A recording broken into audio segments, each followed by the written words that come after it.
আসসালামু আলাইকুম। Welcome to Rukons tutorial. আমি আছি আপনাদের সাথে মোহাম্মদ শাকিল খান। আজকে আমি আলোচনা করব নিউক্লিয়াস নিয়ে। এটি জীবকোষ ও টিস্যু অধ্যায়ের 6 নম্বর লেকচার। আর এই 6 নম্বর লেকচার মাধ্যমে মানে নিউক্লিয়াসের আলোচনার মাধ্যমে জীবকোষ ও টিস্যু অধ্যায়ের যে জীবকোষের অংশটুকু, হ্যাঁ, জীবকোষের যে পার্টটুকু এই পার্টটুকু শেষ হবে। তোমরা যারা গত 5টা ক্লাস দেখেছো, এই 5টা ক্লাস যদি দেখে থাকো তাহলে আজকের ক্লাসটা তোমাদের জন্য অনেক সহজ হয়ে যাবে, কারণ আমি অলরেডি গত 5টা ক্লাসের মধ্যে কোনো না কোনোভাবে নিউক্লিয়াসের প্রায় সবগুলো জিনিসই কম বেশি আলোচনা করেছি। ঠিক আছে, তো চলো শুরু করা যাক। নিউক্লিয়াস নিউক্লিয়াস শব্দটি কে যদি বাংলাতে নিউক্লিয়াসকে বলা হয় কেন্দ্রিকা। কি বলা হয়? কেন্দ্রিকা। কেন তাকে কেন্দ্রিকা বলা হয়? কারণ নিউক্লিয়াস হচ্ছে একটা কোষের কেন্দ্রবিন্দু, অর্থাৎ একটা কোষকে ঘিরে একটা কোষ কোষ হচ্ছে নিউক্লিয়াসকে ঘিরে অবস্থান করে এবং নিউক্লিয়াস হচ্ছে তার সমস্ত কার্যাদি নিয়ন্ত্রণ করে। নিউক্লিয়াস যে শুধু একটা কোষের মাঝখানে থাকে এর জন্য তাকে কেন্দ্রিকা বলা হয়, ঠিক এরকম না। আমরা জানি যে জীবকোষের মধ্যে কি নিউক্লিয়াসের মধ্যে কোষের মধ্যে এত বড় কোষ গহ্বর থাকে অথবা সেল ভ্যাকিউল থাকে যে নিউক্লিয়াসটাকে সাইডে অবস্থান করতে হয়। তাহলে এখানে তো নিউক্লিয়াসটা মাঝখানে অবস্থান করেনি, তাহলে তাকে কেন কেন্দ্রিকা বলা হয়? কারণ নিউক্লিয়াস একটা কোষের সমস্ত বিপাকীয় কার্যাদি এবং সমস্ত কার্যক্রম নিয়ন্ত্রণ করে থাকে, এর জন্য নিউক্লিয়াসকে কেন্দ্রিকা বলা হয়।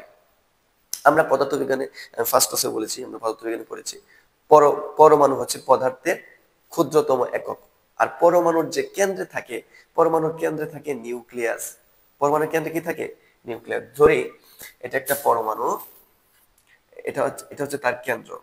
কেন্দ্রের মধ্যে থাকে হচ্ছে নিউক্লিয়াস, আর চারপাশে এরকম কি অরবিট থাকে, অরবিটের মধ্যে থাকে কি ইলেকট্রন, মাঝখানে থাকে কি নিউক্লিয়াস।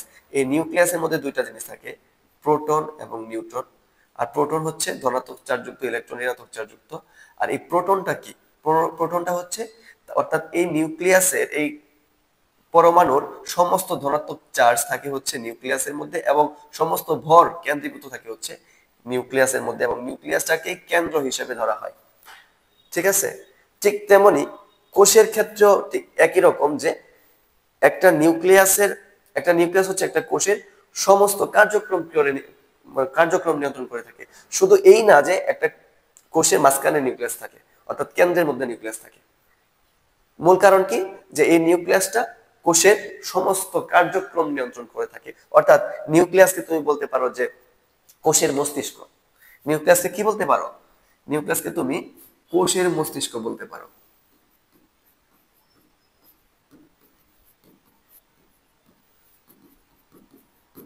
তুমি কোষের মস্তিষ্ক বলতে পারো কাকে? নিউক্লিয়াসকে। ঠিক বলতে পারো যে আমাদের দেশের রাজধানী ঢাকা। কেন রাজধানী? কারণ বাংলাদেশের সব অফিসিয়াল কাজ থেকে শুরু করে আমলাতান্ত্রিক যত কাজ আছে সব মানে ঢাকায় হয়, এর জন্য ঢাকাকে বাংলাদেশের রাজধানী ধরা হয় এবং সব কিছুই ঢাকা কেন্দ্রিক হয়। ঢাকা থেকে সবকিছু ফুল বাংলাদেশ নিয়ন্ত্রিত হয়। ঠিক আছে, এর জন্য রাজধানী। তো ঠিক তেমনি রাজধানী বলো, মস্তিষ্ক বলো, যাই বলো না কেন, এটা হচ্ছে কি নিউক্লিয়াস। কারণ নিউক্লিয়াস হচ্ছে আমাদের দেশের রাজধানী, যেমন দেশটাকে নিয়ন্ত্রণ করে, মস্তিষ্ক যেমন সারা বডিটাকে নিয়ন্ত্রণ করে। আমি হাত পা নাড়াচ্ছি, যা চিন্তা করছি, খাচ্ছি, যা করছি, সবকিছু তো কে নিয়ন্ত্রণ করছে? ব্রেন নিয়ন্ত্রণ করছে, মস্তিষ্ক নিয়ন্ত্রণ করছে। ঠিক তেমনি কোষের সবকিছু নিয়ন্ত্রণ করে থাকে হচ্ছে নিউক্লিয়াস। এর জন্য নিউক্লিয়াসকে বলা হয় কেন্দ্রিকা অথবা মস্তিষ্ক। ঠিক আছে, তাহলে চলো আমরা আগে নিউক্লিয়াসের গঠন এবং নিউক্লিয়াসের মধ্যে কি কি আহ অঙ্গাণু আছে, কি কি বৈশিষ্ট্য নিয়ে নিউক্লিয়াস গঠিত, কি কি এলিমেন্ট আছে, উপাদান আছে, এগুলো আমরা একটু দেখি। ঠিক আছে, তাহলে এখানে একটা নিউক্লিয়াসের ছবি অলরেডি দেওয়া আছে এবং তোমাকে মাঝে মাঝে সংজ্ঞা আছে যে নিউক্লিয়াস কাকে বলে।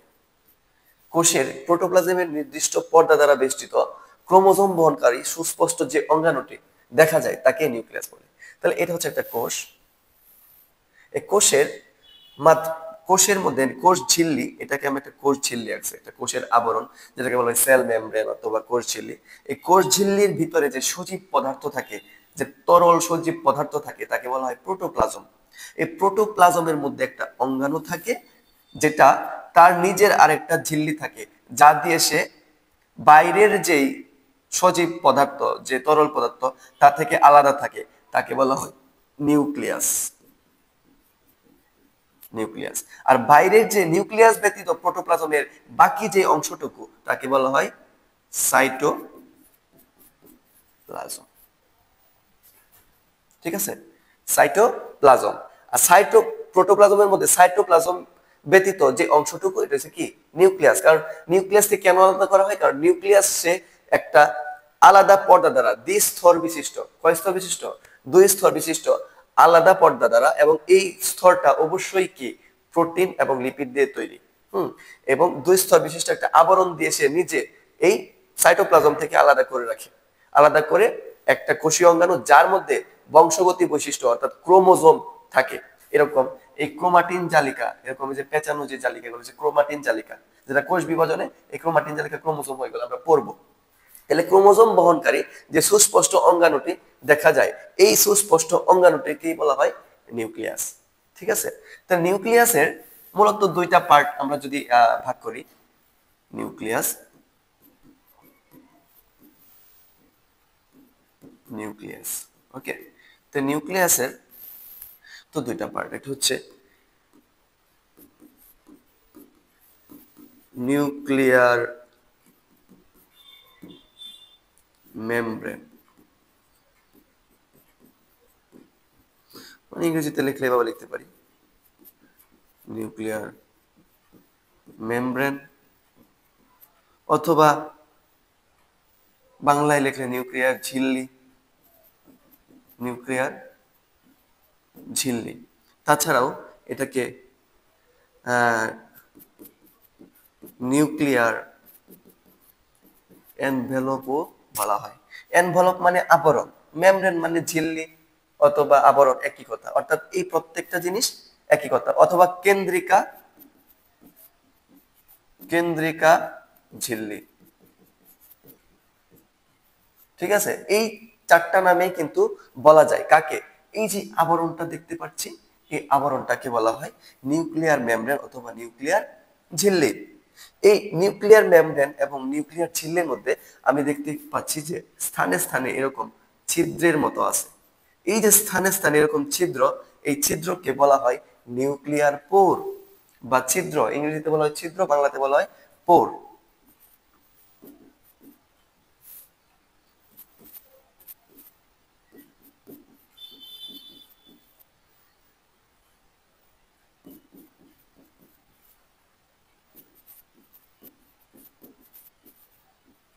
নিউক্লিয়ার ছিদ্র।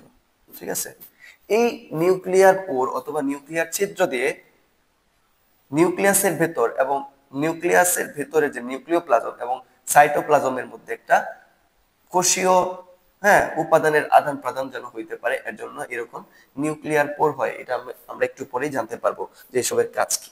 ঠিক আছে, এখন এই যে এনভেলপ অথবা আবরণ দিয়ে আবৃত, আবৃত যে জিনিসটা, এটা কিন্তু অনেক কিছু উপাদান আছে, অনেক উপাদান আছে। নিউক্লিয়ার মেমব্রেনের মধ্যে থাকে নিউক্লিয়ার পোর, আর এই মেমব্রেনের ভিতর, এই আবরণের ভিতর অনেক উপাদান থাকে, উপাদান, উপাদান অথবা এলিমেন্ট, আমি যাই বলি না কেন, উপাদান। কি কি উপাদান থাকে? যেমন প্রথমত থাকে হচ্ছে এই যে জালিকার মতো পেঁচানো যে জিনিসটা দেখতে পাচ্ছি, জালিকার মতো পেঁচানো, এটাকে বলা হয় ক্রোমাটিন জালিকা অথবা ক্রোমাটিন রেটিকুলাম অথবা ক্রোমাটিন জালিকা। আচ্ছা, এরপর আছে এই যে একটা গোলাকার, ঘন গোলাকার যে বস্তুটা দেখতে পাচ্ছি, এটাকে বলা হয় নিউক্লিওলাস, যেটা ক্রোমাটিন, অনেক ক্রোমাটিন একসাথে অনেক ঘন বর্ণহীন একটা ঘন আকার ধারণ করে, এটাকে বলা হয় নিউক্লিওলাস।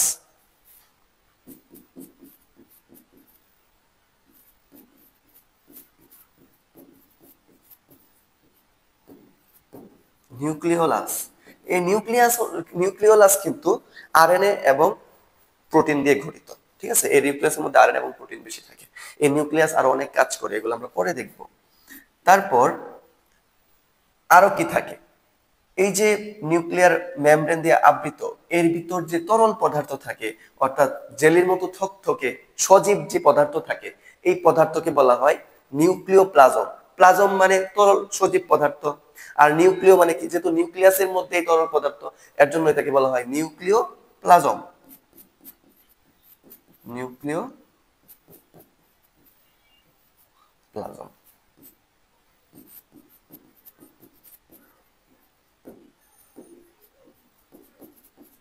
আচ্ছা, তাহলে কি কি পাইলাম? যে একটা নিউক্লিয়াস একটা আবরণ দিয়ে আবৃত, যে আবরণকে বলা হয় নিউক্লিয়ার মেমব্রেন বা নিউক্লিয়ার মেমব্রেন অথবা নিউক্লিয়ার ঝিল্লি, আবার নিউক্লিয়ার এনভেলপও বলা যায়, আবার কেন্দ্রিকা ঝিল্লিও বলা যায়। যাই বলি না কেন, এটা হচ্ছে নিউক্লিয়াসের আবরণ।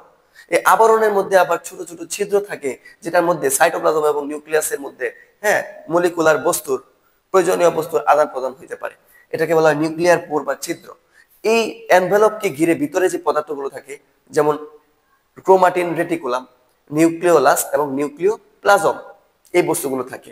এই যে ক্রোমাটিন রেটিকুলাম, এটাকে কেন ক্রোমাটিন রেটিকুলাম বলা হয়?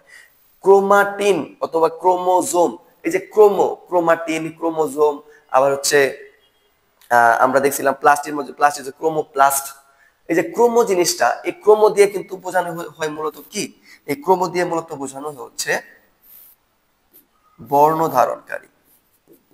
বর্ণ ধারণকারী অর্থাৎ এই ক্রোমাটিন জালিকা বর্ণ ধারণ করতে পারে।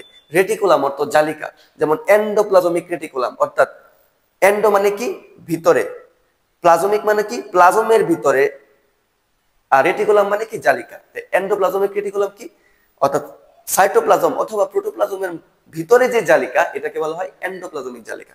ঠিক তেমনি ক্রোমাটিন জালিকা অথবা ক্রোমাটিন রেটিকুলাম কেন, অর্থাৎ এদেরকে এই যে সুতার মতো অংশটুকু, এগুলা একসাথে দেখতে জালিকার মতো দেখায়, এর জন্য এটাকে বলা হয় রেটিকুলাম। আর যেহেতু সে রং ধারণ করতে পারে, এর জন্য এটাকে বলা হয় ক্রোমাটিন রেটিকুলাম অথবা ক্রোমাটিন জালিকা। আবার নিউক্লিয়ার রেটিকুলামও বলা যায়, যেহেতু নিউক্লিয়াসের ভিতর থাকে। ঠিক আছে, আবার নিউক্লিওলাস দেখলাম আমরা, যেটাকে নিউক্লিওলাস কে আবার কেন্দ্রিকাণুও বলা হয়। কেন্দ্রিকাণু, কেন্দ্রিকাণুও বলা হয়। আবার নিউক্লিওপ্লাজম, নিউক্লিওপ্লাজম কি, নিউক্লিয়াসের ভিতর যে এনভেলপের ভিতর, আবরণের ভিতর যে তরল পদার্থ, সজীব পদার্থ, থকথকে জেলির মতো থকথকে তরল সজীব পদার্থ, এটাকে বলা হয় প্লাজম। তরল পদার্থ কি বলা হয়? প্লাজম। যেহেতু নিউক্লিয়াসের ভিতর, এর জন্য এটাকে বলা হয় নিউক্লিওপ্লাজম। ওকে, তাহলে আমরা বুঝতে পারলাম তোমাকে অবশ্যই নিউক্লিয়াসের চিত্রটা আঁকা শিখতে হবে। এনভেলপ সুন্দর করে দিয়ে তারপর এভাবে একটা সুন্দর চিত্র আঁকতে হবে।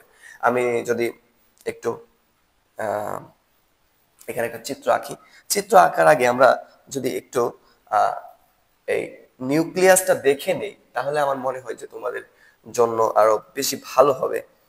হুম এটা হচ্ছে একটা এটা হচ্ছে একটা নিউক্লিয়াস। এটা একটা হচ্ছে উদ্ভিদ কোষ, এখানে কোষ প্রাচীর, সেল মেমব্রেন আছে। তো এটা একটা নিউক্লিয়াস, এই জিনিসটাকে কিন্তু বলা হয় নিউক্লিয়াস। এই নিউক্লিয়াসের যে আবরণ দেখা যাচ্ছে, এটা একটা 2 স্তর বিশিষ্ট আবরণ। কয় স্তর বিশিষ্ট? 2 স্তর বিশিষ্ট আবরণ। আবার এই আবরণ কি দিয়ে তৈরি? প্রোটিন এবং লিপিড দিয়ে তৈরি। কি দিয়ে তৈরি? প্রোটিন এবং লিপিড, অর্থাৎ ফসফোলিপিড বাইলেয়ার। সেল মেমব্রেন অথবা কোষের আবরণ যেমন ফসফোলিপিড বাইলেয়ার, ঠিক তেমনি এটাও কি ফসফোলিপিড বাইলেয়ার, ফসফেট, লিপিড এবং প্রোটিন দিয়ে তৈরি। আচ্ছা, যাই হোক, এখন এই যে দুইটা লেয়ার, এটাকে বলা হয় নিউক্লিয়ার মেমব্রেন। এখান থেকে ধরলা এটা একটা হচ্ছে কেটে ফেলছে, ধর এখান থেকে স্লাইস করে ফেলছে চাকু দিয়ে, এরকম দেখানো হইতেছে আর কি, যে ভিতরের অংশটুকু তাহলে দেখা যাবে যে এরকম। তো এই যে নিউক্লিয়াসটা, এটার আবরণ, আবরণের মধ্যে দেখবা যে এরকম যে ছিদ্র আছে, এরকম ছিদ্র আছে, এই ছিদ্রকে বলা হয় কি নিউক্লিয়ার পোর। এই ছিদ্র দিয়া কি নিউক্লিয়াস এবং সাইটোপ্লাজমের মধ্যে একটা আদান প্রদান হয়, কোষীয় বস্তুর আদান প্রদান হয়। কি কি আদান প্রদান হয় আমরা এখন বলবো, যে কি কি আদান প্রদান হয়। এবং নিউক্লিয়াসের মধ্যে যে এখানে দেখা যাচ্ছে এটা আবরণ, একটা একটা বর্ণ আছে, যেমন বেগুনি কালার দেখা যাচ্ছে, কিন্তু আসলে নিউক্লিয়াসের মধ্যে এই যে গাঢ় বস্তুটা, এটার কোনো বর্ণ নাই। এটা কি নাই? কোনো বর্ণ নাই। এবং বর্ণ না থাকার কারণ হচ্ছে কেন? কারণ এটা হচ্ছে এত ঘন সন্নিবেশিত থাকে যে এটা বর্ণ ধারণ করে না, বর্ণহীন একটা নিউক্লিওলাস থাকে। এবং নিউক্লিওলাস কি দিয়ে তৈরি? ক্রোমাটিন জালিকা।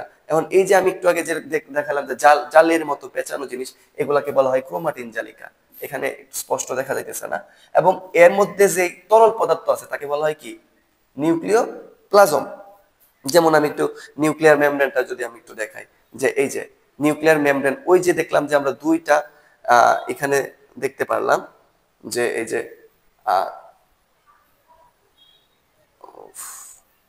আউট অফ কন্ট্রোল, এই যে এখানে আমরা দেখতে পারলাম যে এর দুইটা মেমব্রেন, অর্থাৎ দুই স্তর বিশিষ্ট একটা আবরণ। কারণ এই যে দুইটা স্তর, এই দুইটা স্তরকে যদি আমরা এতটুকু কাটি কাটি তাহলে দেখলে এরকম মনে হবে, এই যে দেখলে এরকম মনে হবে, ঠিক আছে। এগুলো ফসফোলিপিড, এগুলো হচ্ছে প্রোটিন। এই প্রোটিন দিয়ে তৈরি হয় হচ্ছে কি একটা পোর অথবা ছিদ্র, ঠিক আছে।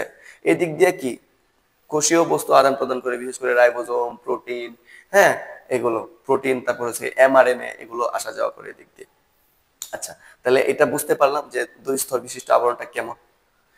আচ্ছা, তো এরপরে আমরা বলছিলাম যে আবরণ, আমরা নিউক্লিয়ার মেমব্রেন পড়লাম, নিউক্লিয়ার পোর পড়লাম। এখন উপাদান, যে ক্রোমাটিন রেটিকুলাম অথবা ক্রোমাটিন জালিকা, এটা দেখতে কেমন। এই যে ক্রোমাটিন, ক্রোমাটিন অনেকটা এই যে নিউক্লিয়াসের মধ্যে যে জালের মতো পেঁচানো, এটা হচ্ছে ক্রোমাটিন জালিকা। ক্রোমাটিন জালিকা কি দিয়ে তৈরি? ক্রোমাটিন জালিকা এই যে গোল গোল হিস্টোন, প্রোটিন এবং ডিএনএ দিয়ে তৈরি। এই যেটা হচ্ছে ডিএনএ, এবং ডিএনএ এর মধ্যে পেঁচানো থাকে এই ডিএনএ, এই ডিএনএটা পেঁচানো থাকে হচ্ছে ওই যে গোল গোল জিনিসটা দেখলাম, এটাকে বলা হয় হিস্টোন প্রোটিন। এই হিস্টোন প্রোটিন দিয়ে হচ্ছে ডিএনএটা পেঁচানো থাকে। কিভাবে? এই যে এইভাবে, এটা একটা ডিএনএ, এই তো আমরা তো এরকম একটা দেখতে পেলাম না। তো এটা জিনিসটা যখন আরো ছোট হয় এটা এরকম হয়ে যায়, তখন এখানে এরকম হিস্টোন প্রোটিন, এরকম হিস্টোন প্রোটিন দিয়ে এটা পেঁচানো থাকে। এই হিস্টোন প্রোটিন থাকার কারণে এটা এটা অনেকটা স্প্রিং এর মতো এরকম পেঁচিয়ে যায়, ঠিক আছে। পরে এটা যখন আরো ছোট করা হয় তখন এই পেঁচানো অংশটুকুকে এরকম মনে হয়। পরে এটা এরকম এই যে নিউক্লিয়াসের ভিতর যখন থাকে তখন আমরা দেখি যে এরকম জালের মতো পেঁচানো।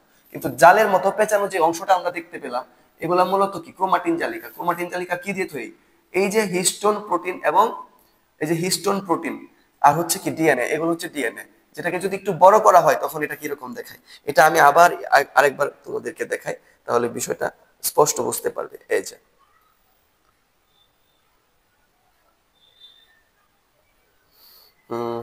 কাজ করতেছে না, এই যে এই যেগুলো জালের মতো পেঁচানো ক্রোমাটিন জালিকা। এই ক্রোমাটিন জালিকা তৈরি হয় কি দিয়ে? ক্রোমাটিন গুলো তৈরি হয় এই যে হিস্টোন প্রোটিন আর হচ্ছে এই যে ডিএনএ দেয়া। এই ডিএনএটাকে যদি মাইক্রোস্কোপে আরো বড় করা হয় তখন এটাকে এরকম দেখা যায়, ঠিক আছে। তাহলে ক্রোমাটিন জালিকা কি দিয়ে তৈরি? ক্রোমাটিন জালিকা মূলত ক্রোমোজোম এবং প্রোটিন দিয়ে তৈরি, ঠিক আছে। ক্রোমোজোম এবং কি, সরি, ডিএনএ এবং প্রোটিন দিয়ে তৈরি। কি প্রোটিন? হিস্টোন নামক প্রোটিন। হিস্টোন প্রোটিন কি করে? ক্রোমাটিন কে, এই ডিএনএ কে পেঁচিয়ে ফেলে, স্প্রিং এর মতো পেঁচায় ফেলে, এবং এটাকে একটা একটা শেপ আনে, যেটা পরবর্তীতে পেঁচিয়ে কি ক্রোমাটিন জালিকা হয়, ঠিক আছে। আচ্ছা, চলো আমরা আমাদের পড়ায় ফিরে যাই। আমরা অনেক কিছু দেখলাম। তাহলে আমরা দেখলাম এনভেলপ, দেখলাম একটা কোষের স্ট্রাকচার, যতটুকু দেখার আমরা দেখতে পারলাম। আচ্ছা, তাহলে এখন প্রশ্ন হচ্ছে স্যার, নিউক্লিয়াসকে কেন কোষের প্রাণ কেন্দ্র বলা হয়? অর্থাৎ এরকম প্রশ্ন আছে, নিউক্লিয়াসকে কেন কোষের প্রাণ কেন্দ্র বলা হয়, অথবা নিউক্লিয়াসকে কেন কোষের নিয়ন্ত্রণ নিয়ন্ত্রণ কেন্দ্র বলা হয়, সকল বিপাকীয় আহ কার্যক্রম নিউক্লিয়াস করে থাকে। এই যে তিনটা প্রশ্ন, এই তিনটা প্রশ্নের উত্তর কি প্রায় একই, সিমিলারই প্রায়।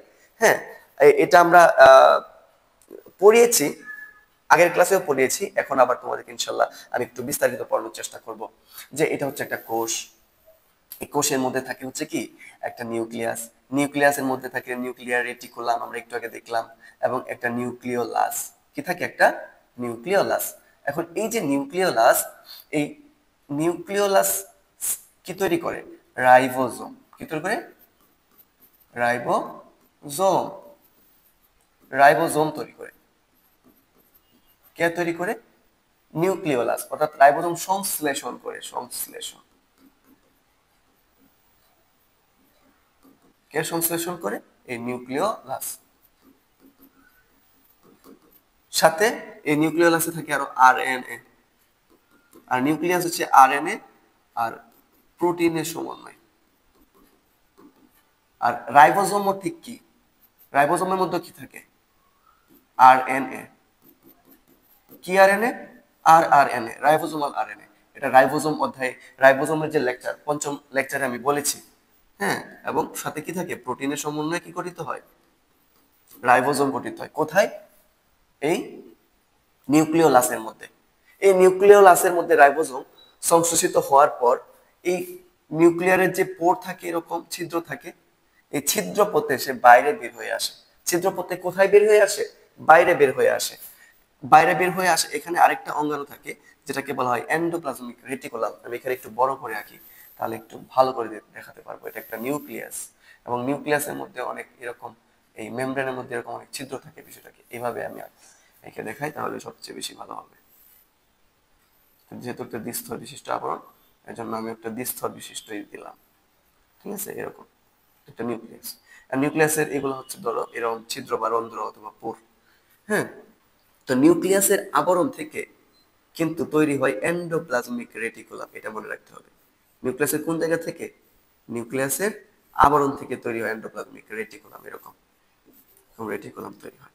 এখন এই যে নিউক্লিওলাস, এই যে ক্রোমাটিন জালিকা, এই নিউক্লিওলাস থেকে যখন রাইবোজোম চলে আসে, কি চলে আসে?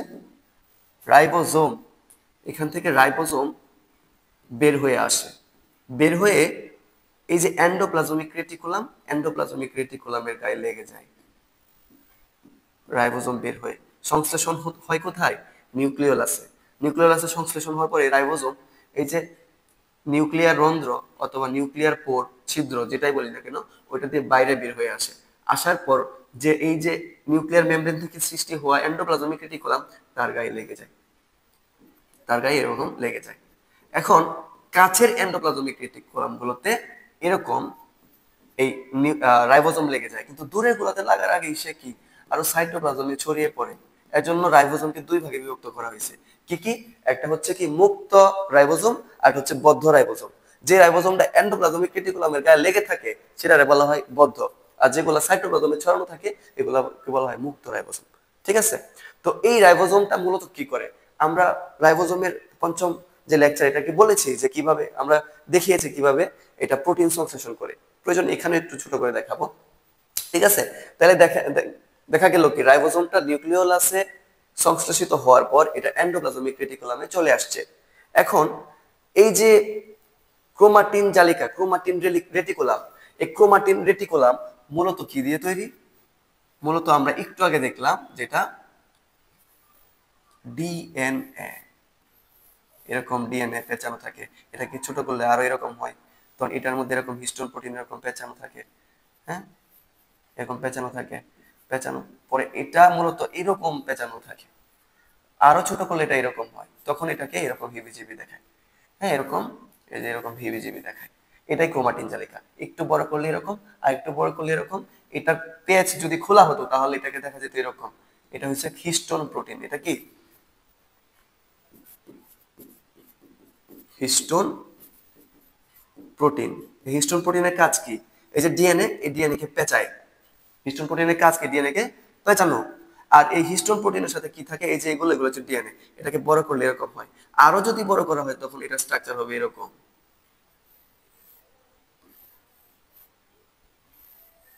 হুম, আমরা একটু আগে দেখলাম যে এরকম। ঠিক আছে, ওকে। তাহলে এই হচ্ছে মূলত ক্রোমাটিন জালিকা। তো ক্রোমাটিন জালিকা কি দিয়ে তৈরি? এই যে ডিএনএ আর কি এই যে হিস্টোন প্রোটিন, এই দুইটা দিয়ে কি ক্রোমাটিন জালিকা তৈরি। আচ্ছা, এখন এই যে ক্রোমাটিন জালিকাটা তৈরি হইলো, আমরা জানি ডিএনএ এর মধ্যে কি হয়? ডিএনএ থেকে ডিএনএ তৈরি হয় কেন? যেন কোষ বিভাজনের সময় তো ক্রোমোজোম দুই ভাগে বিভক্ত হয়ে যায় মাতৃকোষ থেকে। হ্যাঁ, যখন আপত্য কোষ সৃষ্টি হয়, একটা কোষ থেকে যখন দুইটা কোষ সৃষ্টি হয় তখন দুই কোষেই তো কি ক্রোমোজোম চলে যায়। ক্রোমোজোমের মধ্যে কি থাকে? এই যে ক্রোমাটিন জালিকা গুলো ক্রোমোজোম হয়, এগুলো বলতেছি কখন হয়। এই যে ক্রোমাটিন জালিকাটা, ক্রোমাটিন জালিকাটা মানে কোষ বিভাজন যখন হয় না, কোষের স্বাভাবিক অবস্থা যখন চলে, ঠিক তখন কিন্তু এই ক্রোমাটিন জালিকা এরকম জালের মতো পেঁচানো থাকে। যখন তার কোষ বিভাজন শুরু হয় তখন প্রোফেজ পর্যায়ে, কোন ফেজ? প্রোফেজ। প্রোফেজ পর্যায়ে এসে পানি বিয়োজন ঘটে, এই নিউক্লিয়াসের মধ্যে পানি বিয়োজন ঘটে। আর আমি আগেই বলে রাখতে চাই যে কোষ বিভাজন, কোষ বিভাজন অর্থাৎ মাইটোসিস যেটা, এটা দুই ভাগে বিভক্ত, একটা হচ্ছে কেরিওকাইনেসিস আর একটা হচ্ছে সাইটোকাইনেসিস। কেরিওকাইনেসিস হচ্ছে নিউক্লিয়াসের বিভাজন, কেরিয়ন অর্থ কেন্দ্রিকা বোঝায়, হ্যাঁ, নিউক্লিয়াসের বিভাজনকে বলা হয় কেরিওকাইনেসিস, আর সাইটোপ্লাজমের বিভাজনকে কি সাইটোকাইনেসিস বলে। অর্থাৎ আগে নিউক্লিয়াসের বিভাজন হয়, নিউক্লিয়াস দুই ভাগে বিভক্ত হয়, এই একটা নিউক্লিয়াসটা দুই ভাগে বিভক্ত হয়, তারপর অর্থাৎ নিউক্লিয়াসের যে বস্তু এগুলো দুই ভাগে বিভক্ত হয়, তারপর সাইটোপ্লাজমের বিভাজন হয়। তাহলে মাইটোসিস কয় ভাবে হয়? দুই ভাবে হয়। তাহলে এই দুই ভাবে হওয়ার এই যে সাইটোকাইনেসিস, সাইটোকাইনেসিসের প্রথম ধাপ হচ্ছে প্রোফেজ। প্রথম ধাপ কি? প্রোফেজ। এই প্রোফেজ দশায় কি হয়, এই যে এরকম জালের মতো পেঁচানো এরকম ক্রোমাটিন জালিকাগুলো, হ্যাঁ, এই ক্রোমাটিন জালিকাগুলো পানি বিয়োজনের মাধ্যমে এরকম একটা আকার ধারণ করে, এরকম একটা আকার ধারণ করে, ঠিক আছে? এরকম ক্রোমোজোমের আকার ধারণ করে, যেটাকে বলা হয় ক্রোমোজোম। যেটা কি বলা হয়? উফ, রাখতে পারতেছি না।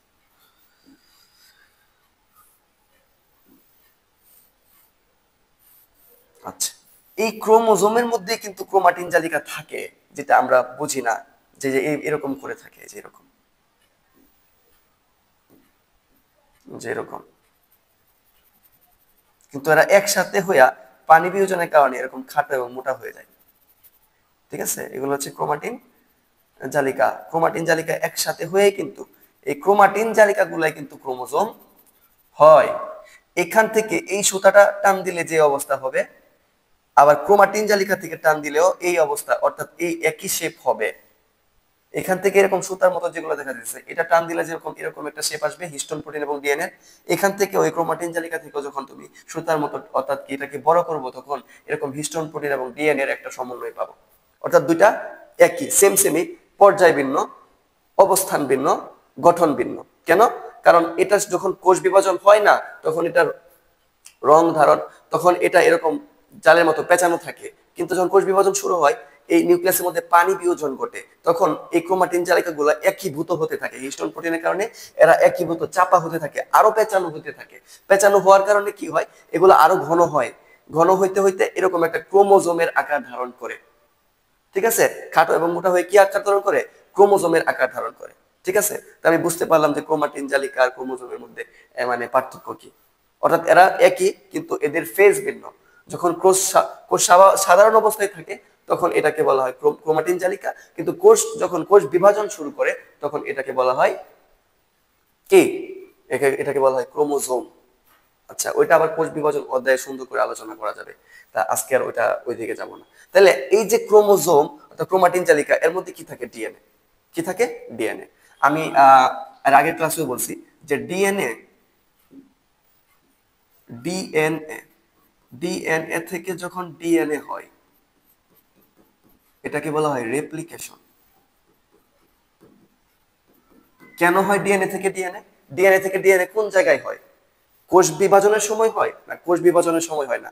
মানুষের যেমন একটা মানে জীবন আছে, যে প্রথম সে একটা বাচ্চা, বাচ্চা থেকে আস্তে আস্তে একটা পরিণত কৈশোর হয়, তারপর যুবক হয়, তারপর বৃদ্ধ হয়, তারপর মারা যায়, হ্যাঁ, এবং মারা যায়, এবং যখন সে যৌবন হয়, যৌবনে আসে, তখন তার মধ্যে কি পুরুষত্ব অথবা মেয়েদের মধ্যে নারীত্ব আসে, এবং সে প্রজনন সক্ষম হয়, সে বাচ্চা বাচ্চা জন্ম দেয়, ঠিক আছে? তারপর একটা সময় সে বৃদ্ধ হয়, মারা যায়। ঠিক তেমনি কোষেরও এরকম একটা চক্র আছে, তার জীবন চক্র আছে, এটাকে বলা হয় সেল সাইকেল। কি বলে? সেল সাইকেল অথবা কোষ চক্র। তাহলে এটা আমি একটু মুছি, এতটুকু জায়গা আমি একটু মুছে ফেলি, তাহলে লিখতে সুবিধা হবে। কোষ চক্র জিনিসটা কি? কোষ চক্র হচ্ছে মানুষের জীবন একটা জীবন চক্র আছে, কোষের এরকম এরকম একটা কোষ চক্র আছে। তো এরকম এটা যদি একটা চক্র হয়, ধরে একটা জীবন হয়, জীবনের প্রথম পর্যায়ে ধরে এখানে এতটুকু জায়গার মধ্যে কোষ বিভাজন হয়, কোষ বিভাজন, এই জায়গাকে বলা হয় এম ফেজ। তারপর একটা ফেজ আছে, এটাকে বলা হয় জি1 ফেজ। তারপর একটা ফেজ আছে, এটাকে বলা হয় এস1 ফেজ। এরপরে জি2 ফেজ, ঠিক আছে? এরকম জি1 ফেজ এবং কি জি2 ফেজ। এই যে জি1 ফেজ, জি2 ফেজ, এগুলা কি হয়? কোষ বিভাজনের পরে কোষটা পরিপূর্ণ একটা কোষে পরিণত হয় এবং হওয়ার পরে এই S1 ফেজে এই রেপ্লিকেশনটা হয়, অর্থাৎ সিনথেসিস হয়, সিনথেসিস। এই যে কোষের ডিএনএ থেকে ডিএনএ রেপ্লিকেশন হয়, এটা S1 ফেজে হয়। কেন হয় জানো? কোষ বিভাজনের সময় ডিএনএটা যে ভাগ হবে, অর্থাৎ কি একটা কোষ থেকে দুইটা কোষ সৃষ্টি হবে, তো অধিক পরিমাণ ডিএনএ দরকার, এর জন্য ডিএনএ থেকে ডিএনএ রেপ্লিকেশন হয়। এবং এই G2 ফেজে কি হয়? G2 ফেজে কোষ বিভাজনের জন্য যেসব হরমোন এবং এনজাইম দরকার, এগুলো সব সঞ্চিত হয় G2 ফেজে, তারপর সে কোষ বিভাজন শুরু করে। এভাবে কোষ বিভাজনের মাধ্যমে একটা কোষ থেকে দুইটা কোষ হয়, ওই দুইটা কোষ আবার এভাবে G1 phase, S1 phase, S2 phase, এভাবে কি তার চক্র চলতে থাকে। এটাকে বলা হয় কি? কোষ চক্র। মানুষের জীবন একটা চক্র আছে, জীবন চক্র। কোষের এরকম একটা চক্র আছে, এটাকে বলা হয় সেল সাইকেল। ঠিক আছে? তো সেল সাইকেলের এই যে S1 পর্যায়ে এই যে এরকম ডিএনএ রেপ্লিকেশন হয়, হ্যাঁ, ডিএনএ অনুলিপন হয়, রেপ্লিকেশন হয়। তো এই ডিএনএ রেপ্লিকেশনের মাধ্যমে কি হয়? ডিএনএ থেকে ডিএনএ হয়। এই ডিএনএ আবার আরএনএ তৈরি করে। কি তৈরি করে? আরএনএ। আরএনএ কিভাবে? ট্রান্সক্রিপশনের মাধ্যমে। ট্রান্সক্রিপশন,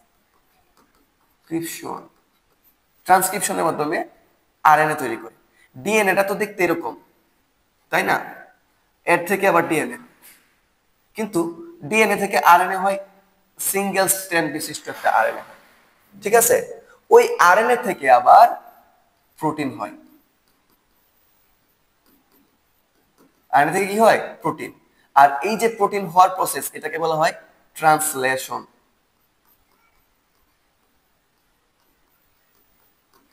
ট্রান্সলেশন বলা হয়। ঠিক আছে? তাহলে ডিএনএ থেকে ডিএনএ হয় রেপ্লিকেশনের মাধ্যমে। কোথায় হয়? নিউক্লিয়াসের ভিতরে হয়। আবার ডিএনএ থেকে আরএনএ হয় ট্রান্সক্রিপশনের মাধ্যমে। কোথায় হয়? নিউক্লিয়াসের ভিতরে হয়। আবার আরএনএ থেকে প্রোটিন হয় কিসের মাধ্যমে? ট্রান্সলেশনের মাধ্যমে। এটা কোথায় হয়? এটা নিউক্লিয়াসে হয় না। এটাও নিউক্লিয়াসে হয়, এটাও নিউক্লিয়াসে হয়, কিন্তু এই ট্রান্সলেশনের মধ্যে যে প্রোটিন তৈরি হয়, এটা হয় হচ্ছে রাইবোজোমে। এটা কোন জায়গায় হয়? রাইবোজোমে। অর্থাৎ ট্রান্সলেশন, এই আরএনএটা এই রাইবোজোমে আসে, আসার পর সে প্রোটিন তৈরি করে ট্রান্সলেশনের মাধ্যমে। একটু বিস্তারিত আলোচনা করব, এখানে একটু মুছে নেই, এই অংশটুকু একটু মুছে ফেলি আমি, এটা তো বোঝানো শেষ। আচ্ছা, তাহলে বলছিলাম কি, ট্রান্সলেশন কি, এতটুকু মুছে ফেলি। আচ্ছা, তো ডিএনএ থেকে ডিএনএ হয় কোথায়? নিউক্লিয়াসের ভিতর। ডিএনএ থেকে আরএনএ কোথায় হয়? নিউক্লিয়াসের ভিতরে, ট্রান্সক্রিপশনের মাধ্যমে। কিন্তু ডিএনএ থেকে যে প্রোটিন হয়, এটা ট্রান্সলেশনের মাধ্যমে হয়, রাইবোজোমে হয়। ঠিক আছে? কিভাবে হয়? আমরা জানি রাইবোজোমটা তৈরি হয় কোন কোন জায়গার মধ্যে? নিউক্লিওলাসের মধ্যে। কোথায় তৈরি হয়? নিউক্লিওলাসে। তারপর সে নিউক্লিয়ার পোর্ট দিয়ে এন্ডোপ্লাজমিক রেটিকুলামে চলে আসে। চলে আসার পর কি হয়? চলে আসার পরে সে এখানে অবস্থান করে। অবস্থান করার পর একটা রাইবোজোমের দুইটা পার্ট থাকে। ধরি আমাদের প্রকৃত কোষের যে রাইবোজোম, প্রকৃত কোষ, প্রকৃত কোষের যে রাইবোজোম, এটা হচ্ছে 80S রাইবোজোম। আর আদি কোষের যে রাইবোজোম, এটা হচ্ছে 70S রাইবোজোম।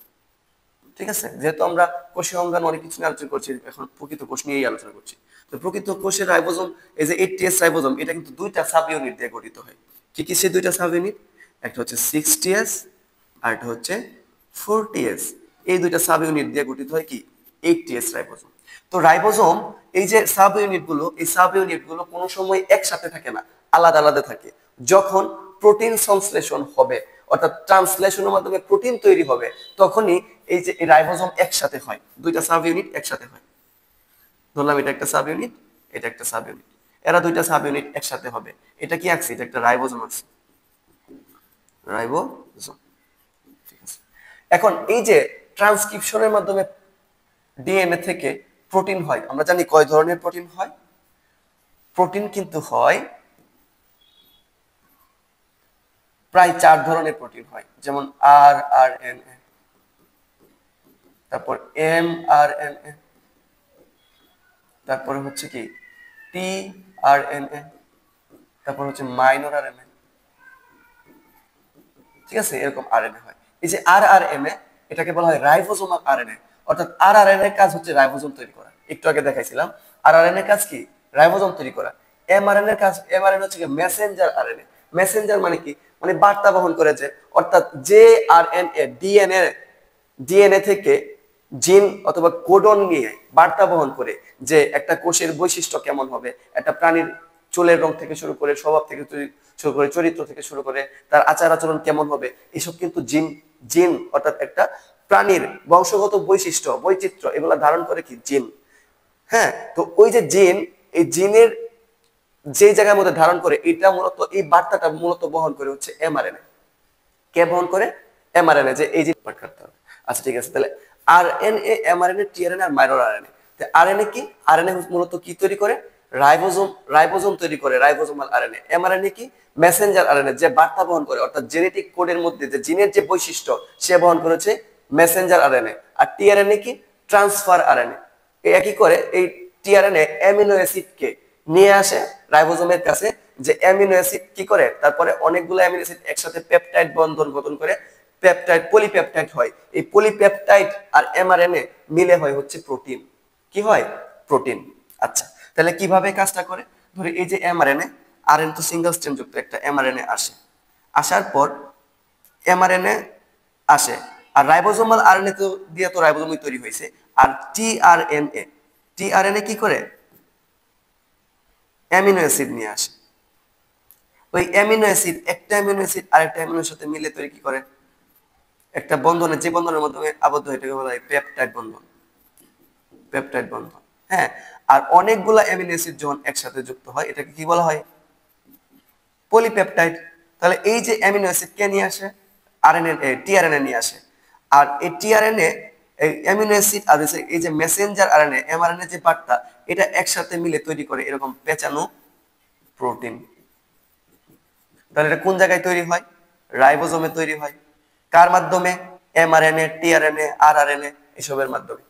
ঠিক আছে, তাহলে এই যে প্রোটিন সংশ্লেষণটা হয়েছে, এটা মূলত হয়েছে, এই যে প্রোটিন সংশ্লেষণটা হবে, এই এটা মূলত নির্দেশ করছে কে? ডিএনএ।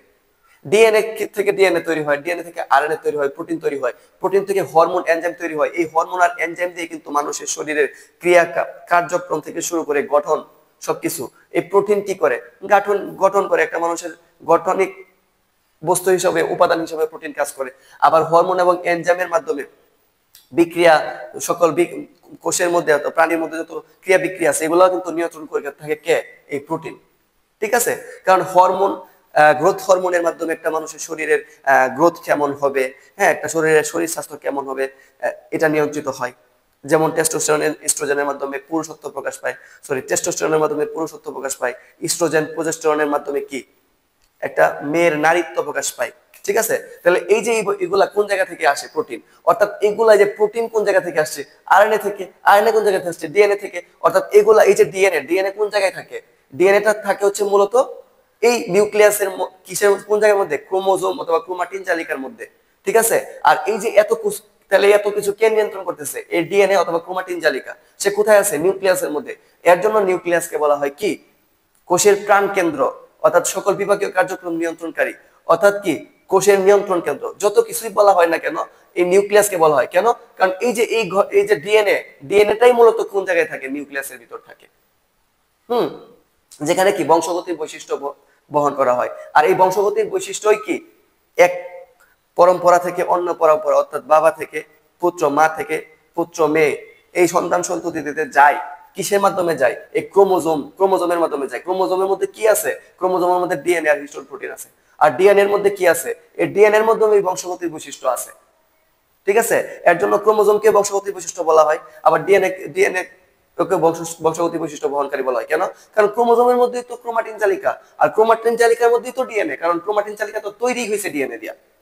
ঠিক আছে, তাহলে এই হচ্ছে সংক্ষিপ্ত আলোচনা যে আসলে নিউক্লিয়াসের কাজ কি, নিউক্লিয়াসে কেন কোষের প্রাণকেন্দ্র বলা হয়। কেন?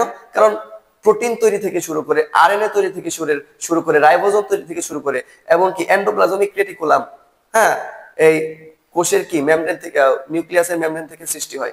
এগুলা কে করে? নিউক্লিয়াস করে। এছাড়াও নিউক্লিয়াসের মধ্যে প্রোটিন এবং হরমোন এনজাইম কোন জায়গা থেকে? মূলত এগুলা সবকিছুর যে বেস গুড়ি, এটা কি? ডিএনএ অথবা ক্রোমোজোম অথবা ক্রোমাটিন জালিকা। সে কই থাকে? নিউক্লিয়াসের ভিতর থাকে। এর জন্য একে কোষের প্রাণকেন্দ্র বলা হয়। অর্থাৎ কোষের সমস্ত কার্যক্রম নিয়ন্ত্রণ করে থাকে এই নিউক্লিয়াস। কিভাবে নিয়ন্ত্রণ করে থাকে? নিউক্লিয়াস রেপ্লিকেশনের মাধ্যমে আরএনএ তৈরি করার মাধ্যমে আরএনএ তৈরি থেকে প্রোটিন তৈরি হয়, ওই প্রোটিন কোষের প্রোটিন থেকে হরমোন এনজাইম তৈরি হয়, হরমোন এনজাইম এই কোষের কার্যাদি নিয়ন্ত্রণ করে থাকে, একটা মানুষ একটা জীবের সকল কার্যাদি নিয়ন্ত্রণ করে থাকে।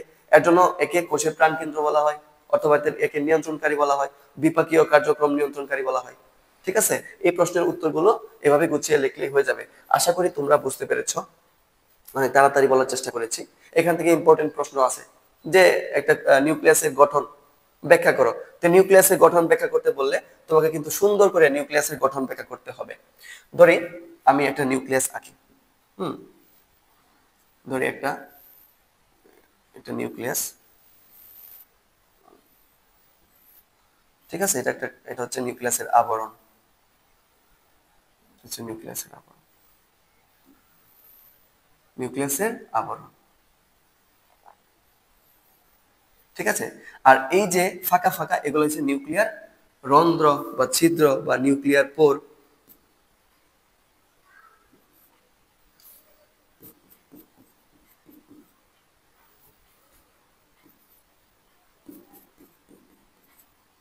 সেটা হচ্ছে নিউক্লিয়ার মেমব্রেন।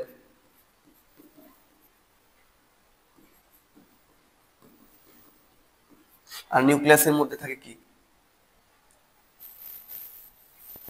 ক্রোমাটিন রেটিকুলাম অথবা ক্রোমাটিন জালিকা, এবং একটা কি গাঢ়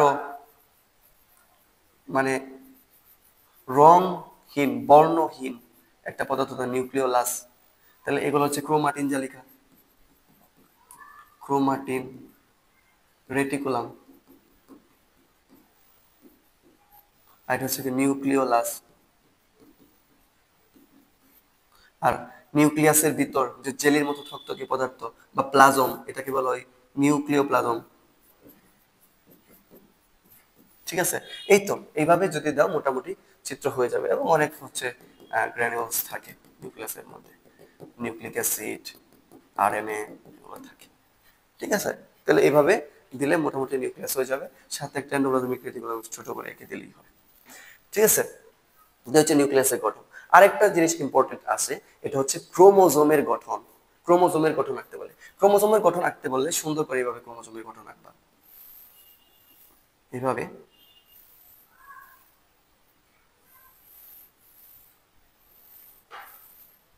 ঠিক আছে, এখানে যে ঘন সন্নিবেশিত অংশ, এই ঘন সন্নিবেশিত অংশকে বলা হয় সেন্ট্রোমিয়ার। এটাও কিন্তু বর্ণহীন, অর্থাৎ যেই জায়গার মধ্যে ক্রোমাটিন জালিকা বেশি ঘন, এটাই কিন্তু বর্ণহীন, অর্থাৎ সে বর্ণ ধারণ করে না, এরকম কিছু। নিউক্লিয়াসও বর্ণ ধারণ করে না, ঠিক তেমনি সেন্ট্রোমিয়ারও বর্ণ ধারণ করে না। ঠিক আছে, তো এটার মধ্যে আবার কি থাকে? এটার মধ্যে থাকে হচ্ছে আহ এই যে ক্রোমাটিন জালিকা গুলো এরকম পেঁচানো থাকে। মূলত ক্রোমোজোমটা তো ক্রোমাটিন জালিকা দিয়েই তৈরি, তাই না? খালি একটা খাটো মোটা হয়ে একটা আকার ধারণ করছে আর কি, এরকম আকার ধারণ করে। আবার যে ক্রোমাটিন জালিকা, যে ক্রোমোজোমটা নিউক্লিওলাস ধারণ করে, তার মধ্যে এরকম একটা কুঞ্চন দেখা যায়, এটাকে বলা হয় গৌণ কুঞ্চন। ঠিক আছে, এরকম একটা কুঞ্চন দেখা যায়। এটা কেন? ঠিক আছে, জিনিসটা এরকম থাকে।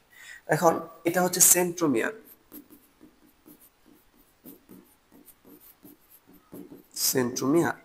ঠিক আছে, এই সেন্ট্রোমিয়ার অনেক মানে নিউক্লিয়ার রেটিকুলাম অথবা ক্রোমাটিন জালিকা অনেক বেশি ঘন হওয়ার কারণে এখানে এরকম বর্ণহীন একটা হয়। ঠিক আছে, তো এটা এটাকে এটা চাপা, এর জন্য এটাকে কুঞ্চন বলা হয়।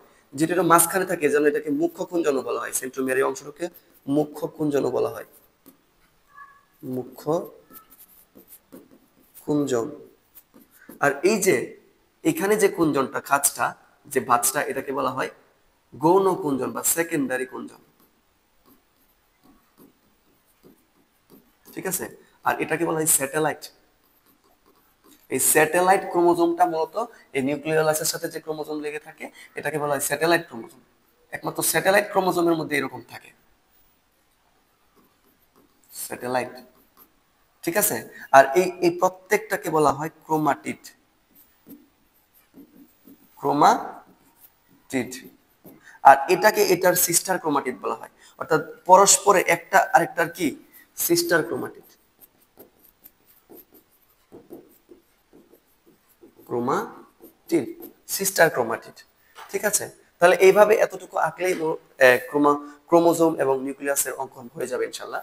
কি কি দিতে হবে? সেন্ট্রোমিয়ার দিতে হবে, এবং ক্রোমোজোমের মধ্যে এগুলা যে এই বাহুগুলা, এই বাহুগুলাকে বলা হয় কি? ক্রোমাটিড। এই বাহুগুলোকে কি বলা হয়? ক্রোমাটিড। এবং একটা অপর বাহুর কি? Sister chromosome.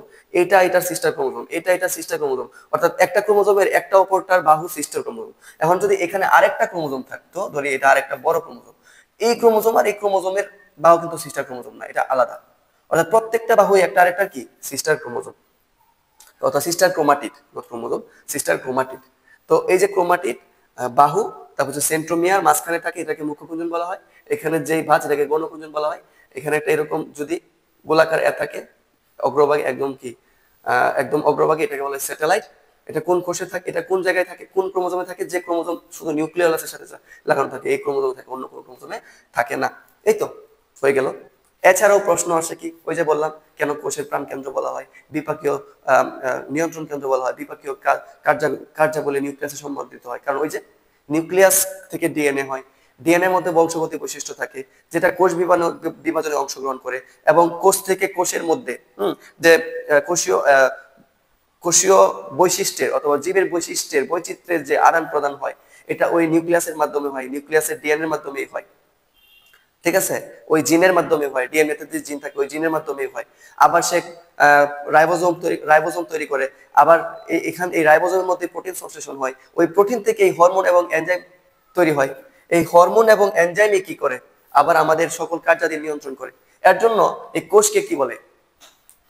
এই নিউক্লিয়াসকে কোষে নিয়ন্ত্রণ কেন্দ্র অথবা প্রাণ কেন্দ্র অথবা বিপাকীয় কার্যাবলীর নিয়ন্ত্রণকারী বলা হয়। ঠিক আছে? আজকের ক্লাস এতটুকুই। আর আজকের ক্লাসের মধ্যেই আমরা আমাদের জীবকোষ ও টিস্যু অধ্যায়ের জীবকোষের যে পার্টটুকু, যে অংশটুকু, এতটুকু শেষ করতে পারলাম। অনেক লং, প্রায় 6টা ক্লাস লেগেছে শেষ করার জন্য। মোটামুটি এসএসসি লেভেলে এই 6টা ক্লাস যদি তোমরা দেখো, তাহলে জীবকোষ ও টিস্যু অধ্যায়ের যে জীবকোষ অংশটুকু, এতটুকু অংশ আমি মনে করি যে এক্সট্রা করে অন্য কোনো জায়গায় পড়তে হবে না। বেসিক টু প্রো যাই বলো না কেন, যতটুকু দরকার, প্রশ্ন থেকে শুরু করে তোমার বোর্ড কোষা থেকে শুরু করে তোমার বোঝা, সবকিছু ইনশাল্লাহ হয়ে যাবে। তো ঠিক আছে, আজকে এতটুকুই। ইনশাল্লাহ পরবর্তী আমরা 7 নম্বর লেকচারে আমরা উদ্ভিদ টিস্যু নিয়ে আলোচনা করব। এই পর্যন্ত সবাই ভালো থাকবে। সবার উপর আল্লাহ তাআলার রহমত বর্ষিত হোক। আসসালামু আলাইকুম।